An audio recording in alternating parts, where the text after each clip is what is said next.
ভোটৰ বাবে ৰাজ্যৰ চাহ শ্ৰমিকক ডুব দিছে ৰাজ্য চৰকাৰে। গুৰুত্বপূৰ্ণ বিষয়সমূহ স্থান পোৱা নাই অসম বিধানসভা বাজেটত।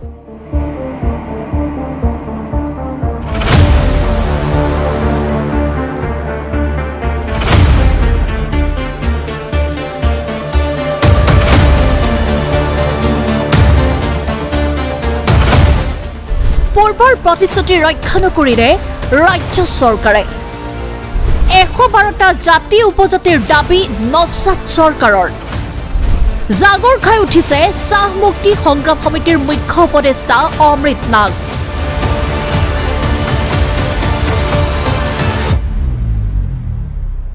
বিত্তমন্ত্ৰী অজন্তা নেওগে দাখিল কৰা 2025-26 বৰ্ষৰ বিত্তীয় বাজেটত চাহ শ্ৰমিকক এককালীন 5,000 টকাৰ সাহায্যক লৈ এতিয়া জাগৰ খাই উঠিছে চাহ মুক্তি সংগ্ৰাম সমিতিৰ মুখ্য উপদেষ্টা অমৃত নাগ। কেৱল ভোটৰ বাবে ৰাজ্যৰ চাহ শ্ৰমিকক ডুব দিছে ৰাজ্য চৰকাৰে।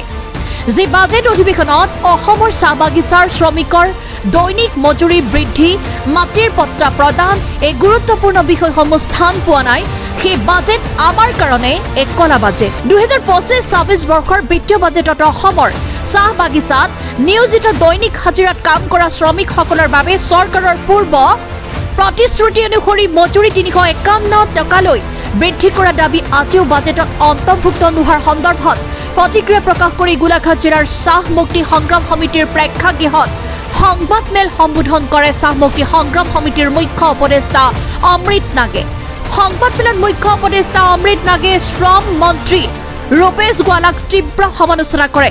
লগতে অসমৰ ক্ষুদ্ৰ চাহ বাগিচাসমূহত নিয়োজিত শ্ৰমিকসকলৰ ন্যূনতম মজুৰি আজিও নিৰ্ধাৰণ নোহোৱালৈকে চৰকাৰক মিছলীয়া আখ্যা প্ৰদান কৰে। অসমৰ চাহ জনগোষ্ঠী আদিবাসী সমাজৰ প্ৰায় 112টা জাতি উপজাতিৰ জনজাতি কৰাৰ দাবী আজি পৰ্যন্ত পূৰণ কৰিব নোৱাৰাটো চৰকাৰখনৰ এক বৃহৎ ব্যৰ্থতাৰ আখ্যা প্ৰদান কৰে।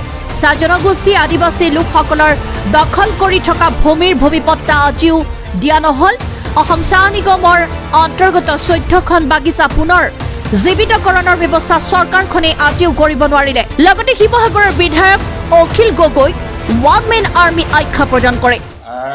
সদনৰ one man army the real hero Akhil Gogoi ডাঙৰীয়াক পোনপ্ৰথমে আমি চাহ শ্ৰমিক মুক্তি সংগ্ৰাম সমিতি ধন্যবাদ জ্ঞাপন কৰিছোঁ।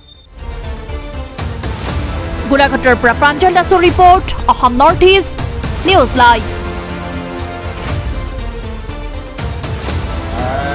সদনৰ one man army the real hero Akhil Gogoi ডাঙৰীয়াক পোনপ্ৰথমে আমি চাহ শ্ৰমিক মুক্তি সংগ্ৰাম সমিতি ধন্যবাদ জ্ঞাপন কৰিছোঁ। আৰু এইটোৰ কাৰণে আমি ধন্যবাদ জ্ঞাপন কৰিছোঁ যে 2025-2026 চলিত বাজেট অধিৱেশনত বিধায়ক অখিল গগৈয়ে মুখ্যমন্ত্ৰী মহোদয়ক চাহ শ্ৰমিকৰ দৈনিক মজুৰি 500 টকালৈ বৃদ্ধি কৰাৰ সন্দৰ্ভত প্ৰশ্ন কৰাৰ উত্তৰত মুখ্যমন্ত্ৰীয়ে কয় যে চাহ শ্ৰমিকৰ সংগঠনে নিজে চাহ শ্ৰমিকৰ মজুৰিটো নিৰ্ধাৰণ কৰে, আপুনি শ্ৰীযুত ৰূপেশ গোৱালা ডাঙৰীয়াক সুধি লওক। কিন্তু ৰূপেশ গোৱালা ডাঙৰীয়াক যেতিয়া সুধিলে ৰূপেশ গোৱালা ডাঙৰীয়া আচলতে নিমাত। আৰু দেখিবলৈ পাইছোঁ যে তেখেতে কৈছে যে সংগঠনক সুধি লওক। আচলতে যি নেকি ৱেড এডভাইজাৰী বৰ্ড আছে তাত কিন্তু আচলতে সংগঠনে নহয়, ট্ৰেড ইউনিয়ন, মালিক সংঘ আৰু অসম চৰকাৰৰ মধ্যে আচলতে যি নেকি আমাৰ ৱেজ এডভাইজাৰী বৰ্ড আছে তাত নেকি মজুৰিটো বৃদ্ধি কৰা হয়। তো এতিয়া কথাটো হ'ল যে আপোনালোকক ইতিমধ্যে মই স্পষ্ট কৰি দিব বিচাৰিছোঁ 2016 আৰু 17 চনত যি নেকি এক্টিভ হৈছিলে ৱেজ এডভাইজাৰী বৰ্ড, 2016-17 চনৰ পৰা অপেক্ষা আমাৰ ৰাইজে আচলতে কৰি আছিলে। কিন্তু আজিও চাহ বাগিচাৰ শ্ৰমিকৰ দৈনিক মজুৰি অন্তৰ্বৰ্তীকালীন হৈ থাকিল, চূড়ান্ত কিন্তু নহ'ল দেই। যদি শ্ৰমিকৰ দৈনিক মজুৰি 50 টকাও বৃদ্ধি কৰা হ'লে তেতিয়াহ'লে আপুনি এটা হিচাপ কৰক, 50 × 240 ধৰি লওক এজন মানুহে আপোনাৰ 240 দিন কাম কৰিলে, তেতিয়া আমাৰ হয় 12,000 টকা বছৰেকত অন্ততঃ চাহ বাগিচা শ্ৰমিকসকলে পালে হয়। এই মজুৰি বৃদ্ধিৰ ফলত শ্ৰমিকে ঊৰ্ধ্বতম হাৰত বোনাছ পালে হয়, PF পালে হয়, গ্ৰেচুইটিৰ উপৰি গ্ৰেচুইটিৰ উপৰিও আপোনাৰ মজুৰি বৃদ্ধিৰ ফলত প্ৰতি দৰমহাত অধিক হাৰত পইচা পোৱাৰ ফলত শ্ৰমিকসকলে উপকৃত হ'লে হয়। কিন্তু এই এককালীন যি সাহায্য 5,000 টকা শ্ৰমিকসকলক অধিক উপকৃত নকৰে, এই কথাটো কিন্তু স্পষ্ট হৈ গৈছে। আৰু লগতে এটা কথা মই স্পষ্ট কৰিব আপোনালোকক স্পষ্ট কৰিব বিচাৰিছোঁ যে যিটো নেকি আমাৰ এজন মন্ত্ৰী আছিলে, এইটো আমাৰ মন্ত্ৰীটো হৈ গ'ল আমাৰ ৰূপেশ গোৱালা, যিজনৰ মুখত আচলতে সদায় চেলুটেপ মাৰি থকা মন্ত্ৰী, আৰু তেখেত হ'ল আমাৰ SCMSৰ হৈ গ'ল মাননীয় মুখ্যমন্ত্ৰী ডাঙৰীয়াই উল্লেখ কৰা মতে মানে এনেকুৱা ধৰণৰ কথাটো যে SCMS হৈছে অসমৰ চাহ শ্ৰমিকৰ মজুৰি বৃদ্ধি নোহোৱাৰ আচলতে প্ৰধান কাৰণ বুলি মানি পেলাই আমি আচলতে উপলব্ধি কৰিছোঁ। ইয়াৰ ওপৰত অসমৰ চাহ শ্ৰমিক ৰাইজে উচিত বিবেচনা কৰাটো দৰকাৰ বুলি মানি পেলাই আমি ভাবিছোঁ, যিহেতু SCMSৰ আপুনি নিজে চাওঁতে কেন্দ্ৰীয় সমিতিৰ তেখেত এজন সম্পাদক, আৰু লগতে হৈ গ'ল আমাৰ তেখেতৰ ডিপাৰ্টমেণ্টবিলাক আপুনি চাব যে labour minister, home guard and civil labour, welfare tribe and আদিবাসী ৱেলফেয়াৰ ডিপাৰ্টমেণ্ট, ইমানবিলাক ডিপাৰ্টমেণ্ট থাকি মেলি পেলাইও আচলতে তেখেত নিমা। তো ইমানখিনি আচলতে থাকি মেলি পেলাই নিমা, তেতিয়াহ'লে গোলাঘাটত যে তেখেতে এটা গৰ্জন কৰিছিলে, এই শ্ৰমিক গৰ্জন বুলি মেলি পেলাই, এই ডেটটো আছিলে আপোনাৰ বোধ কৰোঁ 2021 চনৰ 28 জানুৱাৰী গোলাঘাট সমন্বয় ক্ষেত্ৰত কৰিছিলে। এই ডেটটোত এই তাৰিখত আচলতে তেখেতে মানে আচলতে শ্ৰমিক গৰ্জন কৰিছিলে। কিন্তু শ্ৰমিক গৰ্জনটোত আমি দেখিবলৈ পালোঁ সেইটো শ্ৰমিক গৰ্জন নাছিলে, আচলতে সেইটো আচলতে টিকট গৰ্জন আছিলে। গম পাইছেনে? এইটো টিকেট গৰ্জনটো এইটো কাৰণে আছিলে তেখেতক আচলতে টিকেট লাগে, কাৰণ তেখেতে ডুমডুমা সমষ্টিৰ পৰা যেতিয়া টিকেট বিচাৰিছিলে কংগ্ৰেছৰ হৈ মেলি পেলাই, তেতিয়া চিটিং MLA যেতিয়া নেকি টিকেট কৰ্তন নকৰি মেলি তেখেতক নিদিলে, তেতিয়াহে কিন্তু তেখেতে খেলি মেলিখন লগাই দিলে।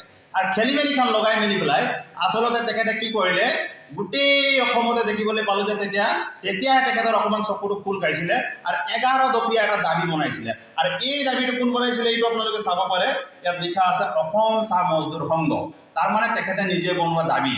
এই দাবীটোত আচলতে তেখেতে 11 দফীয়া দাবী বনাইছিলে। এই 11 দফীয়া দাবীটো মই গাই দিছোঁ, 11 দফীয়া দাবীটো আচলতে তেখেতে পূৰণ কৰিলেনে? আৰু পূৰণটো তেখেতে 11 দফীয়া দাবীটো কৰা নাই।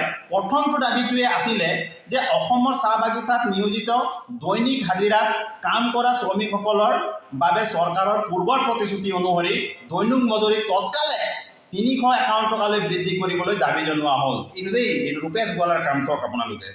অসমৰ ক্ষুদ্ৰ চাহ বাগিচাসমূহত নিয়োজিত শ্ৰমিকসকলৰ ন্যূনতম মজুৰি অতি সোনকালে নিৰ্ধাৰণ কৰাৰ ব্যৱস্থা ল'বলৈ চৰকাৰৰ ওপৰত দাবী জনোৱা হ'ল। 2 নম্বৰ মজুৰি, 2 নম্বৰ এইটো আপোনাৰ তেওঁলোকে যিটো নেকি দাবী।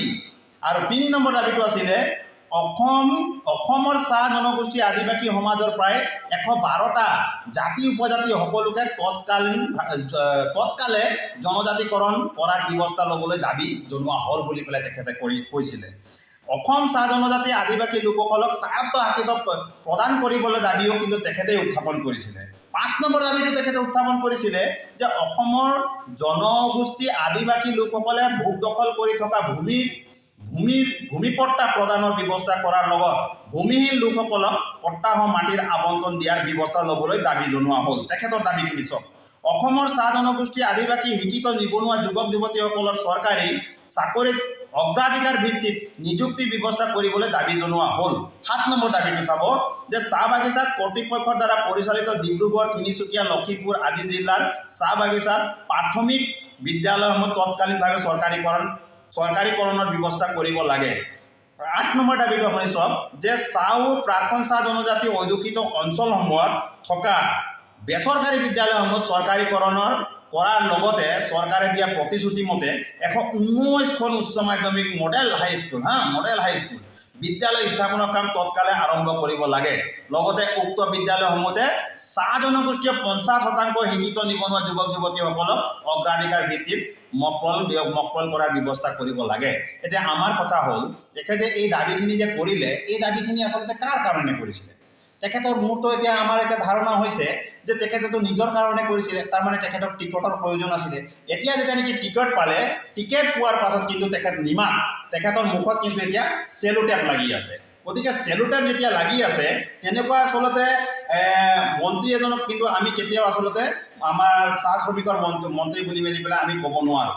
এতিয়া এইখিনিতে এটা কথা কওঁ যে অসম চৰকাৰে অন্যান্য ৰাজ্যৰ দৰে প্ৰতিশ্ৰুতি দিয়া মতে যদি অসমৰ চাহ বাগিচাত যে শ্ৰমিকৰ দৈনিক মজুৰি অন্তৱৰ্তীকালিৰ পৰা চূড়ান্ত যদি কৰাহেঁতেন আজি সব 2016-2017তে ৱেজ এডভাইজাৰী বোৰ্ডটো আচলতে চূড়ান্ত ৰূপ পাইছিলে কিন্তু তেতিয়াৰ পৰা এতিয়ালৈকে দেখিবলৈ পালোঁ প্ৰায় 9 বছৰ হৈ গ'ল কিন্তু এতিয়ালৈকে কিন্তু অন্তৱৰ্তীকালীন হিচাপে থাকি গ'ল কেতিয়াবা আমি দেখিবলৈ পাওঁ ইণ্টাৰনেট হিচাপত যে কেতিয়াবা 18 টকা কেতিয়াবা 38 টকা তেনেকুৱা বঢ়াই মেলি পেলাই 250 টকাতে সীমাবদ্ধ কৰি মেলি পেলাই ৰাখিছে গতিকে এনেকুৱা এজন মন্ত্ৰী যে বিফল মন্ত্ৰী এই কথাটো কিন্তু ইতিমধ্যে স্পষ্ট হৈ গৈছে আৰু লগতে আমি এটা কথা আৰু স্পষ্ট কৰিব বিচাৰিছোঁ আপোনালোকক আপোনালোকে এইটো আপোনালোকক জনাবই লাগিব এইটো কথাটো এটা কথা চাব যে শ্ৰীযুত ৰূপেশ গোৱালাৰ মুখত যেনেকুৱা চেলোটেপ মাৰা আছে লগতে মই কওঁ আপোনাৰ তেৰছ গোৱালা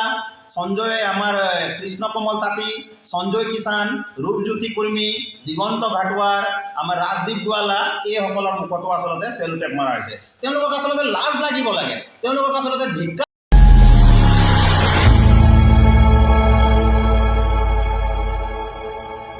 খবৰৰ আঁৰৰ খবৰ ব্ৰেকিংৰ হুলস্থুলৰ মাজত ৰৈ যোৱা সমাজৰ নেতিবাচক বহু খবৰ ৰাজনীতিৰ পৰা সমাজনীতিলৈ খেল জগতৰ পৰা কৃষি খণ্ডলৈ ছবি জগতৰ পৰা সাহিত্য চৰ্চালৈ বৰাক ব্ৰহ্মপুত্ৰৰ লগতে উত্তৰ পূবৰ সাতভনীক সামৰি অসমৰ সংবাদ জগতত নতুন সংযোজন Assam north east news live 24/7